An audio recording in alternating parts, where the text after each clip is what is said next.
नमस्कार दोस्तों, स्वागत है आपका SSC learning point by Singh sir. आज हम करेंगे 9 दिसंबर की शिफ्ट 4 का पेपर। चलिए फिर स्टार्ट करते हैं बिना देरी किए हुए।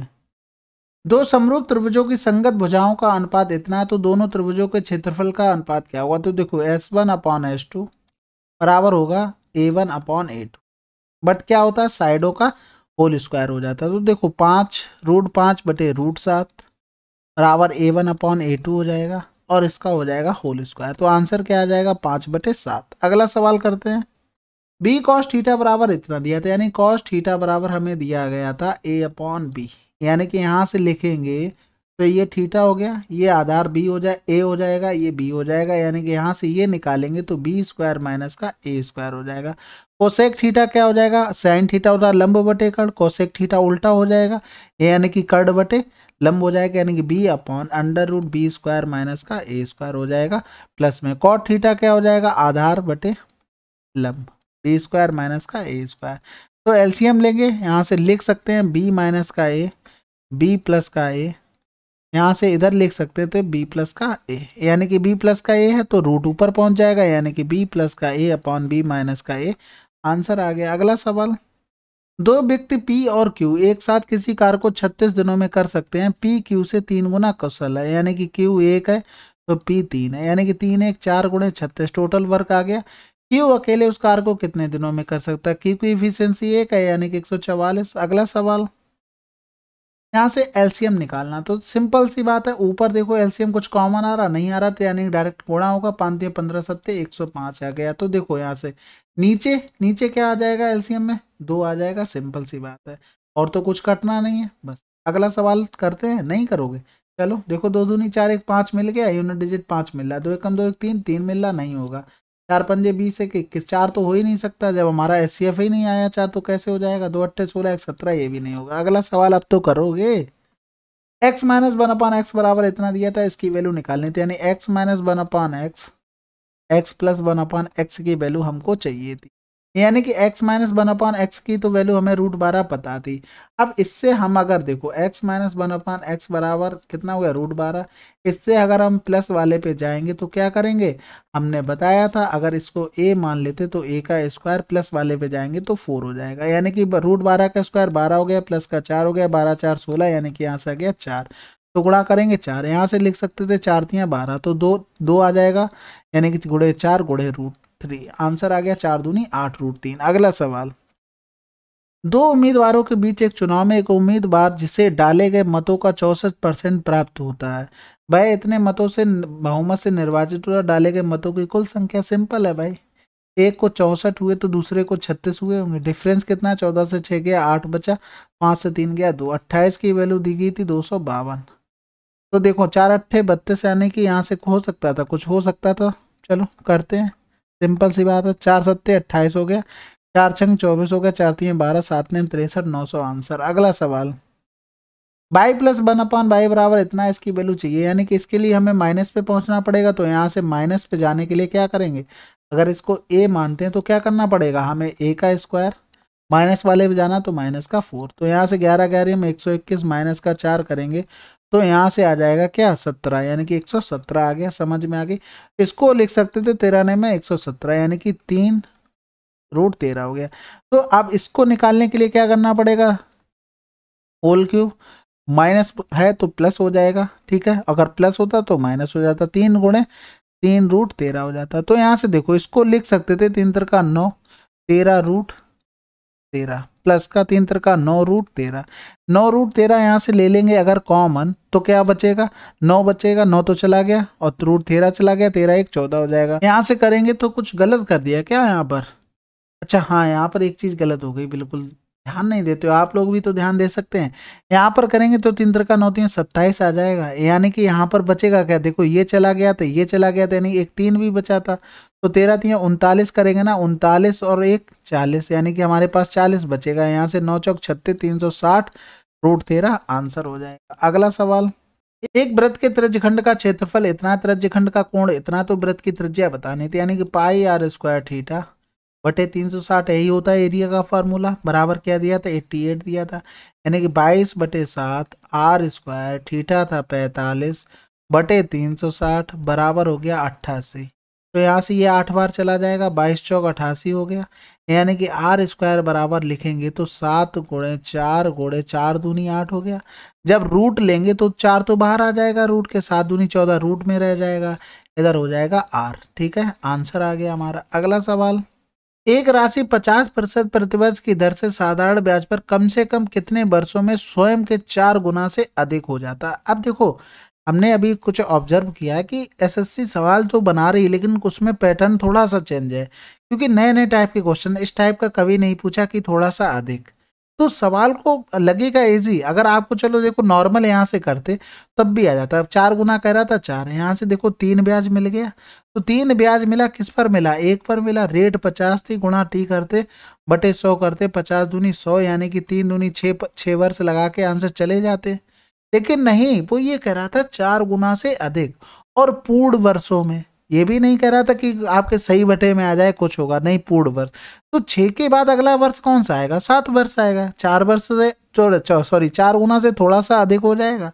तो ये चीज मैंने देखी है, काफी परसेंटेज के भी सवाल ऐसे आए हैं कि अच्छी लैंग्वेज के साथ पूछे, जिसमें थोड़ा घुमाया गया है। तो ये चीज अब ध्यान रखना, सवाल पढ़ो, थोड़ा कम होंगे, 2 क्वेश्चन कम होंगे। अरे यार 4 गलत हो गए, उससे तो बढ़िया है कि 2 कम हो जाए। ठीक है, अगला सवाल करते हैं। साइन 75 साइन 15, देखो ये बहुत बार हमने ये बताया था, ये ट्रेंगल है, याद कर लो, नहीं तो फिर कैलकुलेशन के लिए ये हो जाएगा। जैसे लिखा था साइन 75 प्लस का साइन 15, तो ऐसा तो नहीं है ये बेसिक से नहीं हो जाएगा, ये भी बेसिक से हो जाएगा। कैसे होगा, 40 प्लस का 45 होगा यहाँ पर, प्लस का 30, प्लस का यहाँ से करेंगे साइन 45 माइनस का 30 करेंगे। तो देखो यहाँ से आप फार्मूला खोलते रहना, आराम से कर लेना। एक ट्रेंगल मैंने आपसे कहा था, अगर ये याद कर लेते हो तो आपको कितना फायदा होगा, ये भी तो सोच लो। यहाँ से देखो, बड़ी भुजा के सामने बड़ा कोण, छोटी भुजा के सामने छोटा कोण। ठीक है, अब यहाँ से देखो साइन 75 की वैल्यू नहीं निकाल पाओगे। साइन 75 की वैल्यू क्या होगी, लंब बटे कर्ण होगी, यानी कि √3 प्लस का 1/2 √2 हो गया। फिर प्लस का साइन 15, साइन 15 के लिए लंब ये हो जाएगा, यानी कि √3 माइनस का 1/2 √2 हो गया। तो यहाँ से एलसीएम ले लिया 2 √2, यहाँ हो गया √3 प्लस का 1 प्लस का √3 माइनस का 1 हो गया, ये कैंसिल आउट हो गया, यानी कि आंसर क्या आ गया, √3/2। समझ गए, यानी कि अब इससे जाओगे फार्मूला खोलने से करते हुए, इससे बढ़िया इसको याद कर लो। ठीक है, अगला सवाल करते हैं। निम्नलिखित में से कौन सा कथन सही है, स्कूल एम और क्यू में लड़कों की संख्या के बीच का अंतर इतना है। एम और क्यू कहाँ पर है भैया, एम और क्यू मिल रहे गए, एम और क्यू, यानी कि इनका दोनों का डिफरेंस 26 हो गया। यानी कि 100 की वैल्यू हमको 6000 दी गई थी क्वेश्चन में, ये लिखा हुआ छोटा सा, तो ये हो गया। यहाँ से करेंगे 0 छत्रंग 36, यहाँ से लगा 3 6 दूनी 12 और 3 15 हो गया, 1560 तो नहीं आ रहा है, ये तो गलत हो गया। फिर जे के एल में लड़कों की संख्या का योग इतना है, जे और के और एल, यानी कि यहाँ से करेंगे 12 6 18 18 और 22 कितना हो गया, 40 हो गया। यानी कि 100 की वैल्यू अभी निकाली थी, 60 आई थी, सॉरी 6000 आई थी, तो यहाँ से लिखेंगे किसकी, 40 की वैल्यू, 0 से 0 6 चौक 2400, बिल्कुल सही है, दूसरा सही है। अगला सवाल, 7 15 21 का चतुर्थ समानुपाती क्या होगा। सिंपल, 7 तियां 21 हो गए, 15 तियां 45 आंसर। अब ये नहीं कि यहाँ से लिखने बैठे 7/15 21/x, ये नहीं। ठीक है, एक किराने की दुकान 500 और उससे अधिक की खरीद पर 10% की छूट दे रही है। 250 से अधिक लेकिन 500 से कम मूल्य की खरीदारी पर 5% की छूट दी जाती है। तत्काल नगद भुगतान करने पर 1% की छूट दी जाती है। यदि कोई ग्राहक 30 प्रति पैकेट की दर से 25 पैकेट बिस्कुट खरीदता है तो उसका कितना नगद भुगतान हुआ। तो देखो 30 गुणे 25, 25 तियां 75, 750, यानी कि दूसरी लाइन की कैटेगरी से तो बाहर हो गया, ये तो हटाई दो। फिर देखो यहाँ से छूट मिली कितनी, 10% की, यानी कि 750 पर 10% की छूट मतलब 90% हो गया। फिर 1% की छूट मतलब 99 हो गया। यानी कि यहाँ से करेंगे 0 से 0, 25 तियां 75 हो गया, 25 चौको 100 हो गया, ये 0 से 0 चला गया। यहाँ से करेंगे तो देखो 9 तियां 27 गुणे 11 गुणे 9 हो गया, बटे 4 हो जाएगा। यहाँ से करेंगे 9 7 63 के 3 हाथ से लगा, 6 9 दूनी 18 6 24 हो गया, गुणे 11 करेंगे, यानी कि यहाँ से करेंगे 3 4 3 7 4 2 6 2 बटे 4 हो गया। यहाँ से करेंगे 4 छंग 24, 2 बच गया, फिर 4 छंग 24 हो गया, बचा कितना है, 3 बचा है, फिर 4 8 32 हो गया, 1 बचा, 4 दूनी 8 4 पंजे 20 आंसर। अगला सवाल, एक घन की भुजा की लंबाई इतनी है, घन से बाहर निकाले जा सकने वाले सबसे बड़े गोले का आयतन फिर से कमरे में रख दो, रेडियस क्या हो जाएगी, आधी हो जाएगी, यानी कि 0.7 हो जाएगी। आयतन निकालना था, यानी कि 4/3, पाई का मतलब 22/7, और यहाँ से 0.7 इंटू 0.7 इंटू 0.7, यानी कि बटे 1000 लिख सकते हैं। पॉइंट सारे हट गए हैं तो 0 से 0 चला गया। यहाँ से करेंगे 7 7 49 हो गया, गुणा 4 करेंगे, 4 9 36, यहाँ से लगा 3, 4 चौको 16 और 3 19 हो गया, गुणा कर देंगे 22 हो गया, 3/3 हो गया। समझ में आ गई बात, यानी कि 22 छक्का 132 हो गया, यहाँ से लगा 13 हो गया, 22 नेम है 198, 198 और 10 किया तो कितना हो जाएगा 208, 208 में 3 जोड़ दिया 211 के, एक यहाँ से लगा 21 हो गया, 22 से कम 22 और एक 23 हो गया, 23 और 20 43 हो गया, बटे कर दो 3, 3 एकम 3 हो गया, फिर बचा 1, यानी कि 3 चौकू 12 हो गया, फिर बचा कितना 1 बचा, फिर 3 तिरका 9 हो जाएगा, यानी कि 143, यानी कि समथिंग 144 आंसर आ जाएगा। बटे में 1000 है वो डिवाइड कर लेना। चलिए फिर अगला सवाल करते हैं।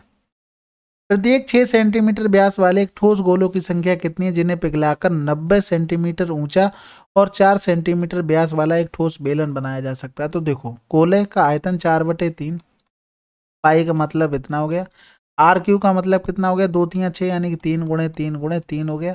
ये एन गोले थे। अब बेलन बन रहा है, यानी कि पाई आर स्क्वायर कितना हो गया, पाई आर स्क्वायर 4 हो गया, यानी कि 2 इंटू 2 और 90 हाइट हो गई, यानी कि यहाँ से देखो पाई से तो पाई कैंसिल आउट हो गया, फिर 3 से ये एक 3 चला गया, 4 से ये चला गया, 3 तरह का 9, यानी कि एन बराबर कितना आ गया 10 आ गया। अगला सवाल देखो, इसको 18 से डिवाइड करना था, 19 की पावर 19 प्लस का 20 हो गया, बटे कर देंगे 18, 18 इसके भी बटे कर दो, इसके भी बटे कर दो, यहाँ से करेंगे तो 1 बचेगा, 1 की पावर 19 बचा, यहाँ से 2 रिमाइंडर बच रहा है, यानी कि 2 और 1 3 बच रहा है, यानी कि आंसर क्या होगा रिमाइंडर के लिए 3। अगला सवाल, विश्वविद्यालय ए में शामिल होने वाले छात्रों की संख्या का विश्वविद्यालय एफ में शामिल होने वाले छात्रों की संख्या से अनुपात क्या है। देखो ए में 275, एफ में 170, तो यहाँ से 55 25 करेंगे, 55 25 करेंगे, 5 15 हो गया, 5 को 20 हो गया। अगला सवाल करते हैं। कंपनी और सेल्समैन C2 C4 C5 में सेल्समैन की औसत संख्या क्या होगी, C2 C4 और C5, यानी कि 15 और 5 कितना हो गया 20 और 10 30 हो गया, बटे 3 कर दो, आंसर आ गया 10। अगला सवाल, सभी चुनाव को मिलाकर दल आर और दल क्यू में जीती गई सीटों की संख्या के बीच का अंतर कितना होगा। देखो कौन सा, आर का और क्यू का, तो अंतर निकालना था तो सब में देखो, इसमें देखते चलो, यहाँ पर प्लस का 10 हो रहा है, इससे कंपेयर कर रहे हैं, यहाँ पर कितना हो रहा है माइनस का 10 हो रहा है, यहाँ पर प्लस का 40 हो रहा है, यहाँ पर कितना हो रहा है माइनस का 20 हो रहा है, यहाँ पर कितना हो रहा है प्लस का 4 हो रहा है, यहाँ पर कितना हो रहा है माइनस का 5 हो रहा है। तो देखो यहाँ से कुछ कट रहा है, यहाँ पर देखो ये 40 हो रहा है और ये हो रहा है 20 माइनस का 30, यहाँ से देखो सिंपल सा 10 से 10 कट गया, प्लस का 40 माइनस का 20, यानी कि प्लस का 20 दे देगा, यहाँ से प्लस का 4 था, यानी कि 24 हो गया, 24 से अगर हम 5 घटा देंगे तो कितना बचेगा 19 बचेगा, आंसर आ गया। अगला सवाल, ABC अलग अलग एक काम को 6 10 15 में कर सकते हैं, एक साथ काम करना शुरू करते हैं, लेकिन C 2 दिनों के बाद काम छोड़ देता है, शेष कार्य कितने दिनों में पूरा होगा। तो देखो 6 10 15, एलसीएम ले लेंगे, 60 आ गया, यानी कि 10 हो गया, 6 हो गया, 15 चौको 60 हो गया, यानी कि 30 भी एलसीएम ले सकते थे, कोई बात नहीं। 2 दिनों के बाद कौन चला गया, सी चला गया, यानी कि 10 6 16 16 4 20 20 दूनी 40 काम चल करके गया, 20 काम बचा है, ये तो चले गए, अब बचे 2 लोग हैं, यानी कि 10 6 16 हो गया, तो 4 पंजे 20 हो गया, 4 चौको 16, आंसर आ गया 1 से 1/4। अगला सवाल, यदि एस संख्याओं का औसत इतना है, आर संख्याओं का औसत इतना है, तो सभी आर प्लस एस संख्याओं का औसत क्या होगा। यानी कि यहाँ से देखो औसत इतना था, यानी कि इनका सम निकालते तो एस आर की पावर 4, इनका अगर सम निकालते तो आर एस की पावर 4, इनको हम जोड़ते और भाग कर देते आर प्लस एस का, यानी टोटल संख्याएं होंगी। तो यहाँ से देखो इधर से कॉमन ले लो आर और एस, तो बचा क्या है आर की पावर 3 एस की पावर 3 बचा है, बटे कर देंगे आर प्लस का एस। इसको अब फार्मूला लिखा हुआ है, इस फार्मूले को खोल दें, बिल्कुल खोलते हैं भैया, आर प्लस का एस अंदर आ जाएगा, आर स्क्वायर प्लस का एस स्क्वायर माइनस का आर एस हो गया, बटे आर प्लस का एस हो गया। आर एस कहीं और दिमाग मत लगाना, जिन लोगों को बताओ। अगला सवाल, एबीसी एक समद्विबाहु त्रिभुज है, बीसी 8 है, ठीक है, AB बराबर AC बराबर 5 दिया गया था, 5 दिया गया था। यहाँ से एक ऐसा करो, एक भुजा डाल दो, मीडियन डाल दी हमने, ये 4 हो गया, ये 4 हो गया, ये क्या बनाएगा 90 बनाएगा, यहाँ से 5 4 3 हो गया, ठीक है। अब यहाँ से देखो वैल्यू रखते हैं tan c की, tan c यहाँ से रखेंगे तो tan c 3/4 आ जाएगा, बिल्कुल आ जाएगा। माइनस का cot b रखेंगे तो क्या हो जाएगा, आधार बटे यानी कि 4/3 आ जाएगा, यानी 3 3 9 माइनस का 4 चौको 16/12 हो गया। तो यहाँ से डिफरेंस कर देंगे, सिंपल सी बात है। कुछ दिक्कत तो नहीं हो रही ना, सवाल समझ में आ रहे हैं, बिल्कुल आना चाहिए था। अगला सवाल करते हैं। देखो यहाँ से cosec theta plus cot theta बराबर इतना था, कोसेक थीटा की वैल्यू निकालनी थी। सिंपल सी बात है, बहुत सरल सवाल था। यहाँ से हम देखो लिख सकते हैं कोसेक स्क्वायर थीटा माइनस का कॉट स्क्वायर थीटा बराबर हो जाएगा 1, यानी कि यहाँ से लिख सकते हैं थे कोसेक थीटा माइनस का cot theta, cosec theta plus का कॉट थीटा बराबर हो गया क्या, 1 हो जाएगा। इसकी वैल्यू 2 थी, यानी कि कोसेक थीटा माइनस का कॉट थीटा बराबर 1/2 हो गया। यहाँ से लिखेंगे जो क्वेश्चन में दिया गया था प्लस का कॉट थीटा बराबर 2 हो गया। हमें कोसेक थीटा चाहिए था, यानी कि दोनों को जोड़ दो, 2 का भाग कर दो, यानी कैंसिल आउट हो गया। इनको करेंगे 2 दूनी 4 और 1 5/2 हो गया, 2 से भाग करना था, गुणे 2 कर दो, यानी कि 5/4 आंसर आ जाएगा। अगला सवाल, a³ plus b³ plus c³ बराबर इतना है जब हमें पता है a प्लस बी प्लस सी 0 हो तो ये बराबर हो जाएगा, सिंपल सी बात है। ये भी अगर देखना हो इस चीज़ को भी कि क्यों होता है वो भी देख लो, बहुत सिंपल बात है, ये तो सभी को पता होगा। ए बी सी हो जाएगा, बराबर होता formula a plus B plus C होता है।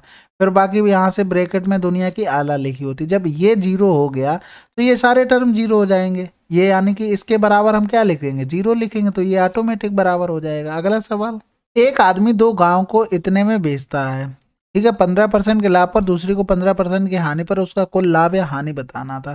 तो देखो प्रत्येक को बेच रहा है, यानी कि यहाँ से 15% को क्या लिख सकते थे, 5 15 5 दूनी 10, यानी कि 20 की चीज 23 में बेच रहा है, ये होता है सेलिंग प्राइस, ये हो गया कॉस्ट प्राइस। दूसरी हानि पर बेच रहा है, यानी कि दूसरी 20 की चीज 17 में बेच रहा है। अब यहाँ से देखो हमारा क्या होना चाहिए था, सेलिंग प्राइस बराबर होना चाहिए था, क्योंकि क्वेश्चन में बोला हुआ था। तो इसमें हमें करना पड़ेगा 17 का गुणा, इसमें करना पड़ेगा 23 का गुणा, तो इसमें भी 17 का करना पड़ेगा, इसमें भी 23 का करना पड़ेगा। समझ गए होगे बात को। तो हमें हानि निकालनी थी और हमको सेलिंग प्राइस दिया गया था। तो देखो सेलिंग प्राइस हमारा इतना बना, यानी कि एक वस्तु का ही सेलिंग प्राइस हम ले रहे हैं जिसकी हमें ज़रूरत है, तो 15,640 हो गया।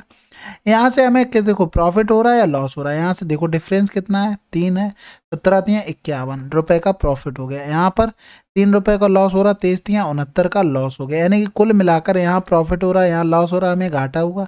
कितने का हुआ, 18 का हुआ, यानी कि हमें पता है कि लॉस हो रहा है, तो ये तो दोनों चले गए।